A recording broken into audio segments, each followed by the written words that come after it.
Would you stand up for a veteran being wronged? Here's how one young man turned a terminal into a movement. The crowded terminal at Dallas-Fort Worth International Airport hummed with the familiar sounds of rolling suitcases, distant announcements, and murmured conversations. Among the travelers, a Marine veteran named Thomas stood near gate C-23 with his German Shepherd Max by his side. The pair were hard to miss. Thomas, in his mid-40s, wore a weathered leather jacket and a cap embroidered with the words, Semper Fi. Max, sporting a service dog vest, sat attentively, his deep brown eyes scanning the crowd as if always on duty. Thomas wasn't just another passenger. After years of service overseas and the challenges of readjusting to civilian life, Max had become more than just a companion. He was Thomas's lifeline, trained to detect and respond to the anxiety and panic attacks that often haunted him. For Thomas, flying wasn't easy, but Max made it manageable. Together, they were booked on Flight 172 to Los Angeles, where Thomas was scheduled to attend a veterans advocacy event. As boarding began, Thomas approached the gate agent with his ticket and Max's documentation. But instead of the routine acknowledgement he expected, the agent frowned and began scanning through a tablet. "I'm sorry, sir," the agent said hesitantly, "but there's an issue with bringing your dog onto this flight." Thomas blinked, confused. "Issue? He's a registered service animal. I have the papers right here." The agent glanced at the line forming behind Thomas and lowered her voice. "It's a new airline policy. Certain animals aren't allowed on board, even with documentation."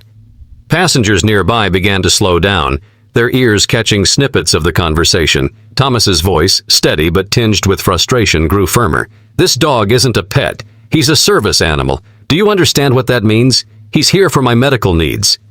The agent shifted uncomfortably. "I'm just following protocol, sir." Max, sensing his owner's agitation, nudged Thomas's leg gently with his nose.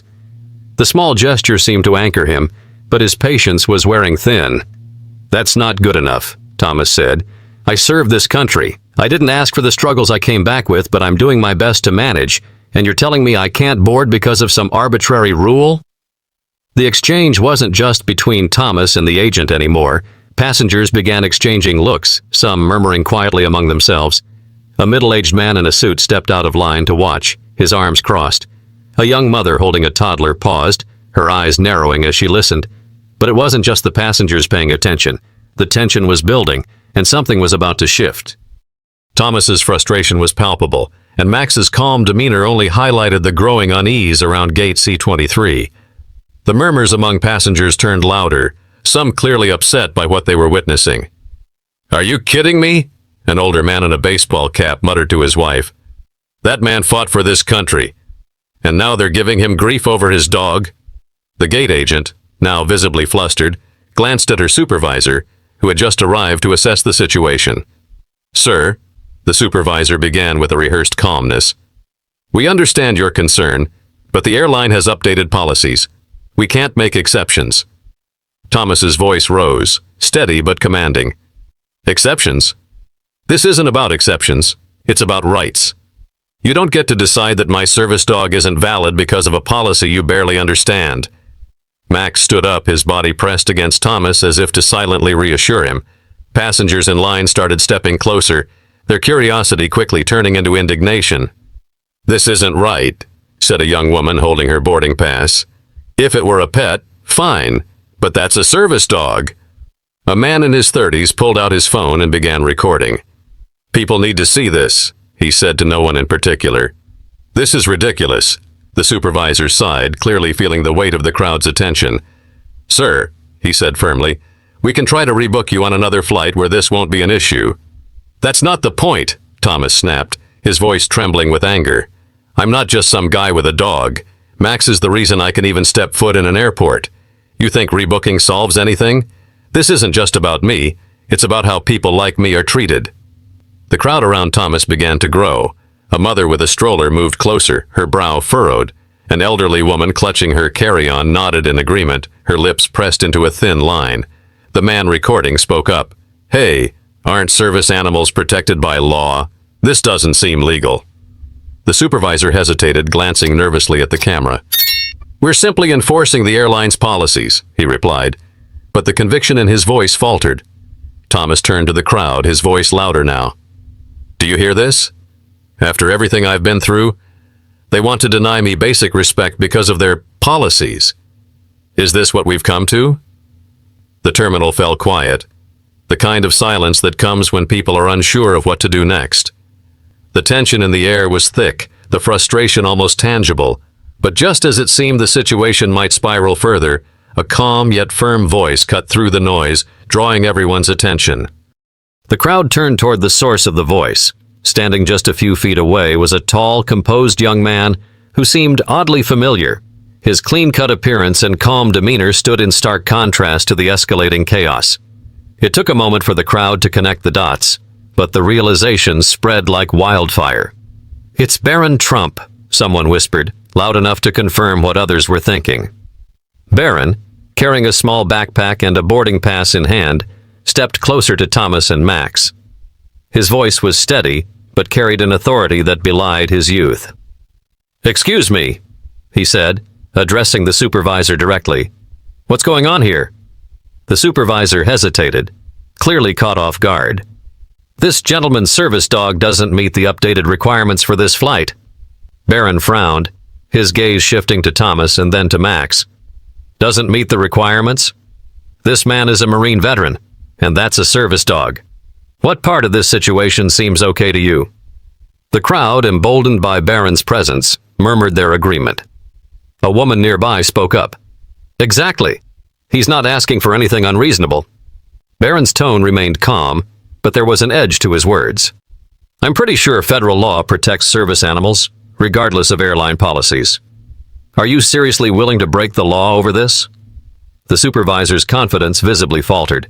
He opened his mouth to respond, but Barron continued. "This isn't just about rules. It's about doing the right thing. Imagine what this man has been through, and now you're denying him dignity over a technicality." Thomas, who had been silently watching, finally spoke. "I didn't expect anyone to stand up for me like this, but thank you." Barron nodded at him before turning back to the supervisor. "I suggest you call someone higher up to resolve this, because this is going to become a much bigger issue if it isn't fixed now." The man with the phone recording the incident added, "You've got people filming this from every angle. Do you really want to be the face of this story when it hits the news?" The supervisor, now visibly sweating, pulled out his walkie-talkie. "Let me speak to the manager on duty," he said, stepping away. Barron turned back to Thomas and extended his hand. "Thank you for your service, sir." Thomas shook his hand, a flicker of gratitude breaking through his frustration. "I've seen a lot of things in my life, but this is a first. You didn't have to step in, but I appreciate it." Max seemed to relax slightly, his tail wagging faintly as if sensing the change in atmosphere. But while the tide seemed to be turning, the resolution was still far from certain, and the crowd watched, holding their collective breath, to see what would happen next. As the supervisor disappeared into a nearby office to make a call, the atmosphere in the terminal shifted. What had started as a quiet dispute now felt like a collective stand. Passengers gathered closer, their voices growing louder, some recording, others openly voicing their discontent. "This is bigger than airline policies," a man in his 50s said to no one in particular. "What happened to basic respect?" The young mother with the stroller chimed in. "It's disgusting. A Marine veteran and his service dog? This shouldn't even be a debate." Barron, standing tall beside Thomas, addressed the crowd. "We can't just watch and let things like this happen. It's about standing up even when it's inconvenient. If we don't, what does that say about us?" The crowd murmured in agreement. An elderly woman clutching a cane stepped forward. "Son, I've lived through a lot, and I've learned one thing. When someone's in the right, you fight for them. You don't let them fight alone."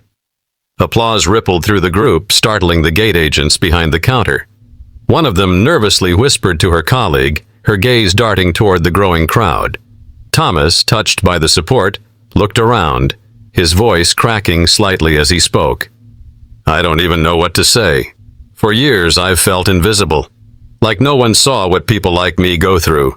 But today, you're making me feel like I matter again." Max leaned into him, his steady presence grounding Thomas in the moment. A teenage boy stepped forward, holding a notebook. "Sir, can I shake your hand? My grandpa was a Marine too." Thomas smiled faintly and shook the boy's hand. Your grandpa must be proud of you. The gate supervisor reemerged, his face a mix of exhaustion and unease. He cleared his throat and approached Barron and Thomas. We've spoken to the airline's management and they've agreed to make an exception in this case. The crowd erupted into cheers, but Thomas raised a hand to quiet them. An exception? He said, his tone measured but firm. This isn't about exceptions. It's about doing what's right. For me and for every veteran or person with a disability who comes after me. Max and I deserve more than a one-time pass. Barron nodded in agreement. He's right. This isn't over. Policies like these need to be reviewed. People shouldn't have to fight for what's already protected by law. The supervisor, clearly uncomfortable, muttered, We'll take that feedback to the appropriate team. But the crowd's energy had already shifted. This wasn't just about Thomas anymore. It was about something bigger. Something everyone felt compelled to fight for. The cheers slowly quieted as the supervisor stepped back, his attempt at control slipping through his fingers. Thomas adjusted his stance, taking a deep breath. He didn't want a fleeting victory. He wanted meaningful change. Barron seemed to sense this, stepping closer to Thomas and speaking loud enough for everyone to hear. This isn't just about one flight or one veteran, Barron said, addressing the gate agents and the crowd. It's about respecting the people who've given so much for this country. Policies like these aren't just inconvenient. They're harmful. The gate supervisor hesitated, then nodded stiffly. You're right, he said, though the words sounded more like a concession than a conviction. We'll make sure this incident is reviewed at the corporate level. Thomas looked at Barron, his gratitude plain in his expression. You didn't have to do any of this. You could have just stayed in line and watched. Barron shook his head. If we stand by and do nothing, we're part of the problem. My father always told me that doing the right thing isn't always easy, but it's always worth it. The supervisor gestured toward the boarding area. Mr. Thomas, Max is cleared to board. We'll make sure you're seated comfortably. Thomas nodded, his shoulders relaxing slightly, though his voice remained steady. Thank you. But I hope you'll think about what this means for the next person in my shoes. As Thomas and Max made their way toward the gate, the crowd broke into applause, not just for them, but for the principle they represented. People smiled, clapped, and called out words of encouragement. Barron lingered for a moment, watching as the pair boarded the plane. A woman in her 30s approached him. That was incredible, she said. Most people wouldn't have said a word. Barron smiled faintly. Most people care. They just need someone to remind them they can make a difference. Thomas turned back from the jetway, meeting Barron's eyes. He raised a hand in a gesture of thanks, his face a mixture of relief and determination. Max, as if sensing the significance of the moment, wagged his tail just once before following Thomas onto the plane. But as the plane door closed, the real impact of what had happened lingered with those left behind, a collective reminder of the power of standing up for one another. The terminal slowly returned to its usual rhythm, but the energy left behind felt different. People exchanged knowing glances and quiet words about what they had just witnessed. Strangers who would have otherwise passed each other by now felt a shared connection, one forged in a moment of standing up for what was right. On board Flight 172, Thomas sat by the window, Max resting faithfully at his feet. He stared out at the tarmac, the adrenaline of the encounter finally subsiding. For the first time in a long time, he felt seen, not just as a veteran, but as a person whose struggles and dignity mattered. Meanwhile, Barron Trump took his seat a few rows back. He didn't seek attention or validation for what he had done. His satisfaction came from knowing he had acted when it mattered. A flight attendant approached him quietly, saying, "Thank you for what you did back there. You made a difference." Barron simply nodded. We all did. As the plane took off, the crowd at gate C-23 dispersed, but many still carried the story with them. Social media posts were already circulating, with hashtags like #RespectOurVeterans and #ServiceDogs. Our heroes trending within hours. Videos of the incident were gaining traction, with thousands of comments praising the courage of those who stood up, especially the young man who led the charge. This moment wasn't just a fleeting event. It was a reminder of how small actions could ripple outward, inspiring others to do the same. The moral was clear. When confronted with injustice, silence is never the answer. Compassion and courage are contagious, and when one person stands up, it empowers others to follow. As the video closes, the narrator's voice delivers the final thought. We all have a choice. Whether it's a crowded airport terminal or the quiet moments of everyday life, we can choose to act, to speak, and to stand for what's right. Let today's story remind us that when we stand together, change is possible. If this story resonated with you, share it with someone who needs a reminder of the power of standing up for others. Don't forget to subscribe for more stories that inspire, challenge, and remind us of what truly matters.